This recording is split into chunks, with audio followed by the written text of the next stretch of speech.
Այս գաղտնիքը չեն կարողանում բացահայտել արդեն 10 տարի։ Սա պատմություն է երիտասարդ աղջկա մասին, որի երազանքի աշխատանքը վերածվեց ողբերգության։ Նա անհետացավ Դիսնեյ ընկերության հսկայական ծովային նավից։ Աղջկա ծնողները վստահ են, որ իրենց դստեր հետ ինչ-որ ահավոր բան է տեղի ունեցել։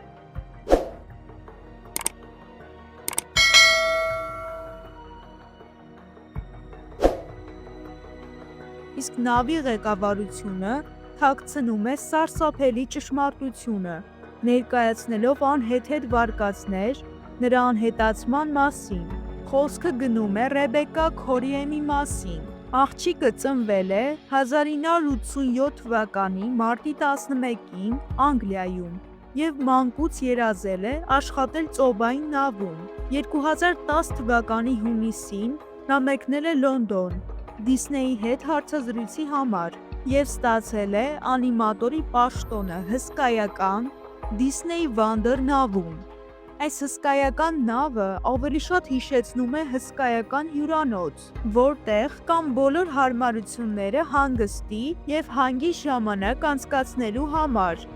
Նավի երկարությունը կազմում է 294 մետր և այն կարող է տեղավորել 2500 ուղևոր և գրեթե 1000 սպասարկող անձնակազմի անդամ։ Այդ նավով ճամփորդել իրեն ամեն մեկը թույլ տալ չի կարող։ Ներկայումս 8-օրյա ճամփորդության համար պետք է վճարել $2000 մեկ անձի համար, և սա ամենաէժան տարբերակն է, և ովքեր ցանկանում են ճամփորդել առավելագույն հարմարավետությամբ, պետք է վճարեն գրեթե $7000, սակայն Ռեբեկային այս ծախսերը ոչ մի կերպ չանդրադարձան։ Նա պետք է անվճար ճամփորդեր, զբաղվելով սիրելի աշխատանքով երեխաների հետ։ 4 ամսվա ուսուցումից հետո աղջիկը վերջապես սկսեց իր առաջին նավարկումը։ Նավը անցավ Լոս Անջելեսից դեպի Մեքսիկայի Ռիվիերա և Պանամայի ջրանցքով։ Քիչ ուշ Ռեբեկան ստացել է տխուր լուրեր տանից։ Մահացել է նրա պապիկը։ Նա ստիպված էր վերադառնալ Անգլիա 2 շաբաթով և մնալ ընտանիքի հետ։ Այնուհետև աղջիկը վերադարձավ իր աշխատանքի նավում։ Նա շարունակում էր կապ պահել իր ծնողների հետ Facebook-ով և Skype-ով։ 6 շաբաթ անց 2011 թվականի մարտի 21-ին Ռեբեկան ուղարկեց վերջին հաղորդագրությունը հարազատներին, խոստանալով զանգահարել հաջորդ օրը, բայց դա տեղի չունեցավ։ Մայրը գրել էր նրան Facebook-ում, սակայն աղջիկը համացանցում չէր հայտնվում։ Առավոտյան ժամը 9-ին Ռեբեկան չեկավ իր հերթին, ինչն անմիջապես նկատեցին անձնակազմի անդամները։ Նրանք նայեցին նրա սենյակը, այնուհետև դիտեցին ամբողջ նավը։ Նրանք փորձեցին կանչել նավի ազդանշանային համակարգով, բայց դա էլ արդյունք չբերեց։ Ապա անվտանգության ծառայության աշխատակիցները սկսեցին դիտել տեսախցիկների տեսագրությունները, և այստեղ նրանց առաջին հուշումը հայտնվեց։ Մեկ տեսագրության վրա Ռեբեկան նկատվեց անձնակազմի տարածքում։ Նա խոսում էր ներքին կապի հեռախոսով։ Տպագրության վրա հստակ երևում էր, որ աղջիկը շատ խիստ հուզված է։ Խոսակցության ընթացքում Ռեբեկային մոտեցավ մի տղամարդ և հարցրեց. «Ամեն ինչ կարգին է արդյոք»։ Նա պատասխանեց, որ լավ է։ Այնուհետև անջատեց հեռախոսը և դուրս գնաց տեսախցիկի տեսադաշտից։ Նրա հետագա շարժումների մասին նավում ոչինչ հայտնի չէ։ Տեսնելով, որ աղջկան նավում գտնել այլևս հնարավոր չէ,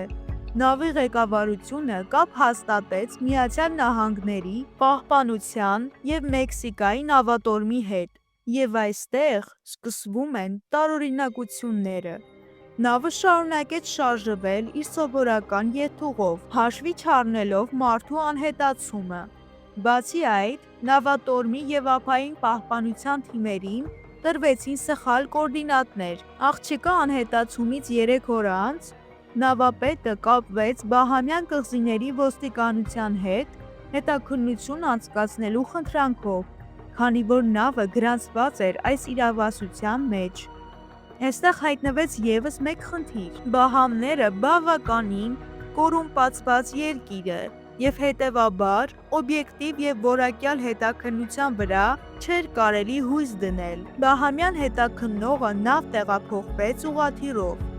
Նրա հետաքննությունը տևեց ընդամենը կեսօր։ 950 անձնակազմի անդամներից նա հարցազրույց անցկացրեց միայն 6-ին։ 2000 ուղևորներից ոչ մեկին նա հարց չտվեց, ապա հանգիստ նստեց ուղղաթիռ եւ գնաց տուն, մոռանալով այս գործի մասին։ Միաժամանակ անհանգստացած ծնողները տեղ չունեին գնալու։ Նրանք որոշեցին Անգլիայից մեկնել Մեքսիկա, հանդիպելու նավին նավահանգստում։ Ըստ նրանց, Դիսնեյի ներկայացուցիչները անում էին ամեն ինչ, որպեսզի թաքցնեին իրենց ներկայությունը ուղևորներից։ Նրանց հասցրին դեպի նավ պատուհանները փակ մեքենայով, իսկ նավ տեղափոխեցին ծառայողական մուտքի միջոցով։ Միայն այն բանից հետո, երբ բոլոր ուղևորները դուրս եկան, նավապետ Չուդոն հանդիպեց նրանց եւ հայտնեց իր կարեկցանքները։ Նա նաև ներկայացրեց իր վարկածը։ Նրա կարծիքով Ռեբեկան սողացել է ջրի ալիքից, երբ նա գտնվում էր անձնակազմի համար նախատեսված լողավազանում։ Ինչպես տեսնում ենք, նավապետի տեսությունը պարզապես անհնարին է թվում։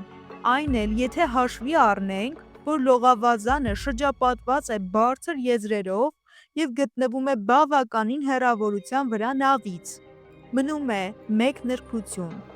Լողավազան հասնելու համար ալիքի բարձրությունը պետք է լինի մոտ 10 մետր, սակայն այդ օրը ջուրը ամբողջովին հանգիստ էր։ Տարբեր աղբյուրներից ստացված տվյալները ցույց են տալիս, որ եղել է խաղաղություն։ Իհարկե, ծնողներին այս վարկածը չգոհացրեց, սակայն Դիսնեյը հաստատակամ պնդում էր, որ իրենց դստեր հետ պատահել է դժբախտ պատահար։ Կես տարի անց լրագրող Ջոն Ռոնսոնը գնել է Տոմս Չուդոյի համար իր հետաքննությունը անցկացնելու նպատակով։ Իր պլանների մասին նա ոչ ոքի չէր ասել, տեղավորվելով որպես սովորական զբոսաշրջիկ։ Աշխատակիցների հետ զրույցից նա պարզեց մի քանի մտահոգիչ փաստեր։ Աշխատակիցների խոսքով ղեկավարությունը հստակ գիտեր, թե ինչ է տեղի ունեցել աղջկա հետ, բայց անձնակազմի անդամները ըստ ամենայնի վախենում էին ճշմարտությունը ասել։ Ոմանք նշում էին, որ Ռեբեկան չի կարող անհետանալ առանց հետքի, չերևալով հարյուրավոր տեսախցիկների մեջ։ Այն աշխատակիցները, ովքեր ցանկանում էին մնալ անանուն, ենթադրեցին, որ ընկերությունը ունի ձայնագրություններ բացահայտող աղջկա ճակատագիրը։ Շատ քչերը աշխատակիցներից լրագրողի հետ խոսելով պնդում էին, որ Ռեբեկային իսկապես սողացրել է նավից։ Մեկն էլ նշել էր, որ այդ օրը ծովը անհանգիստ էր եւ նման դեպք իսկապես կարող էր տեղի ունենալ։ Աշխատակիցների հետ զրույցից Ռոնսոն նաև իմացավ, որ աղջկա անհետանալուց հետո գտել են այն սիրը, բայց չեն կարող հստակ ասել այն պատկանում է Ռեբեկային, թե ոչ։ Այլ աշխատակցուհի, ում հետ հաջողվեց խոսել լրագրողին, պատմեց իր վարկածը։ Նրա խոսքով Ռեբեկան հարաբերություններ էր ունեցել անձնակազմի մի անդամի հետ եւ նրա անհետանալուց առաջ հարաբերությունները զույգի միջև բավական լարված էին։ Այս վարկածով վերջին տեսախցիկի ձայնագրությունում Ռեբեկան խոսում էր հեռախոսով իր ընկերոջ հետ։ Վերջում աշխատակցուհին ավելացրեց, որ նույնիսկ կարծում է, որ Ռեբեկայի անհետացումը դժբախտ պատահար է եղել։ Նրա կարծիքով աղջիկը նեղացել էր հերթական վիճաբանությունից իր սիրելիի հետ եւ գնացել էր անձնակազմի լողավազան, որպեսզի հանգստանա։ Նա ենթադրում էր, որ Ռեբեկան կարող էր նստել լայն եզրին եւ պատահաբար ընկնել ներքև։ Ինչ վերաբերվում է Ռեբեկայի վերջին զանգին, որոշ անձնակազմի անդամներ պնդում էին, որ այն ձայնագրված է, բայց Դիսնեյը չի ցանկանում բացահայտել խոսակցության բովանդակությունը։ Հնարավոր է, որ աղջկա անհետացման ճշմարտությունը լուրջ հարված կհասցնի ընկերության հեղինակությանը։ Աղջկա ծնողները ասում էին, որ այդ իրի չափը փոքր էր իրենց դստեր համար։ Աշխատակիցներից ոչ ոք չէր կարող հիշել, որ տեսել է այն Ռեբեկայի վրա, իսկ 2016 թվականին Մասնավոր դետեկտիվները հայտարարեցին, որ շլեպաները պատկանել են նավի այլ աշխատակցի։ Ռոնսոն գրել է իր հետաքննության մասին հոդված, որում նա ասում է, որ նավապետի վարկածը նրա համար անհամապատասխան էր, իսկ աշխատակիցների խոսքերը կասկածելի։ Ռեբեկայի հայրը վարձել էր նախկին դետեկտիվ Սկոթլանդ Յարդի աշխատակցին։ Իր հետաքննությունից հետո նա հայտարարեց նավապետի վարկածի ամբողջական անհիմնության մասին։ Այդ ժամանակ ծովը հանգիստ էր, մեծ ալիքը պարզապես չէր կարող ծագել առանց պատճառի։ Նա նաև հաստատեց, որ տախտակամածի եզրերի բարձրությունը թույլ չէր տա սողացնել մարդուն։ Դետեկտիվը ուսումնասիրեց տեսախցիկի ձայնագրությունը, որտեղ Ռեբեկան խոսում էր ներքին կապի հեռախոսով։ Նրա կարծիքով ձայնագրությունը դիտմամբ կտրտված էր, ժամանակի և դիրքի նշումը թաքցնելու համար։ Այս ձայնագրությունում ևս մեկ տարօրինակ բան կար. Ռեբեկայի հագած իրերը չափից շատ մեծ էին նրա համար։ Սա կարող էր նշան լինել, որ դրանք պատկանում էին ուրիշ անձի, ամենայն հավանականությամբ տղամարդու։ Բրիտանիայի իշխանությունների աջակցությամբ Ռեբեկայի ծնողները դիմեցին Դիսնեյին դատարանի միջոցով։ Նրանք պահանջում էին բացահայտել իրենց դստեր անհետացման վերաբերյալ բոլոր առկա տեղեկությունները։ Այդ գործընթացը ավարտվեց 2015 թվականին։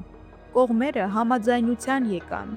Դիսնեյը ծնողներին վճարեց անորոշ գումար, իսկ այլ մանրամասներ հրապարակված չեղան։ Ծնողները նաև պարտավորվեցին Ռեբեկայի անհետացման հետաքննությունը հանրայնորեն չքննարկել։ Հնարավոր է Դիսնեյը այնուամենայնիվ նրանց պատմել է ճշմարտությունը դստեր ճակատագրի մասին, բայց ոչ բացահայտման պայմաններով։ Պարզ է ընդամենը մեկ բան. եթե աղջկան սպանել է Դիսնեյի անձնակազմի որևէ անդամ, այնուհետև նետել ծով, ապա դա լուրջ կերպով կանդրադառնա Դիսնեյի հեղինակության վրա։ Իսկ դուք ինչ եք կարծում, ինչ է տեղի ունեցել աղջկա հետ այն դժբախտ առավոտյան և ինչ է թաքցնում իրականում Դիսնեյը։ Կիսվեք ձեր կարծիքով մեկնաբանություններում։ Մինչ նոր հանդիպում։